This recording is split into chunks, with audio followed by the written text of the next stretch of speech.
Les documents classifiés doivent rester dans un lieu approprié. Les appels à la nomination d'un procureur spécial par le procureur général Merrick Garland prennent de l'ampleur. Le sénateur Josh Hawley affirme que le cas de Biden est sans doute pire que celui de Trump parce que Biden, en tant que vice-président, n'aurait pas pu déclassifier les documents. Voici Hawley sur Fox News. Merrick Garland dit « Oh, nous devons avoir un procureur spécial pour Trump. Eh bien, dans ce cas, nous devons en avoir un pour Biden. » Alors que la députée Marjorie Taylor Greene adopte une ligne plus dure. Je vais le redire, destituer Biden. Le sénateur Lindsey Graham a déploré sur Fox News ce qu'il estime être une faible couverture du sujet par les médias nationaux en impliquant 2 poids 2 mesures. Tous les conservateurs sont complètement dégoûtés par la norme qui existe en Amérique entre les conservateurs et tous les autres. Tandis que le député Chris Stewart souligne la gravité des documents trouvés. Ces documents sont classifiés, non seulement top secret, mais dans certains cas, ils étaient même apparemment estampillés informations sensibles, qui est la plus haute classification de sécurité qui puisse exister.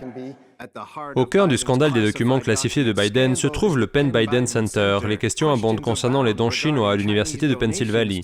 Celle-ci a reçu près de 80 millions de dollars de cadeaux et de contrats de la Chine entre 2014 et 2020.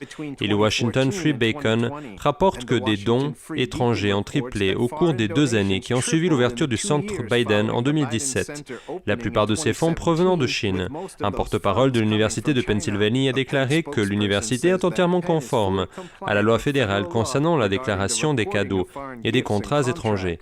Pendant ce temps, Hunter Biden a apparemment discuté du centre par email avant son lancement. En 2016, l'agent de la Creative Artistic Agency, Craig Gehring, a envoyé un mail à Hunter Biden, entre guillemets, des notes confidentielles de leur réunion. Gehring a énuméré les plans explicites discutés en faveur de Biden après son départ du bureau ovale. L'un de ces plans comprenait la création de richesses sans autre explication, alors qu'un autre comprenait une référence claire au Penn Biden Center avec une possible opportunité d'emploi pour Hunter. Selon Lindsey Graham, il pourrait y avoir une lueur d'espoir pour Donald Trump dans cette affaire. Après cela, l'idée de poursuivre Trump pour avoir manié des informations classifiées diminue considérablement.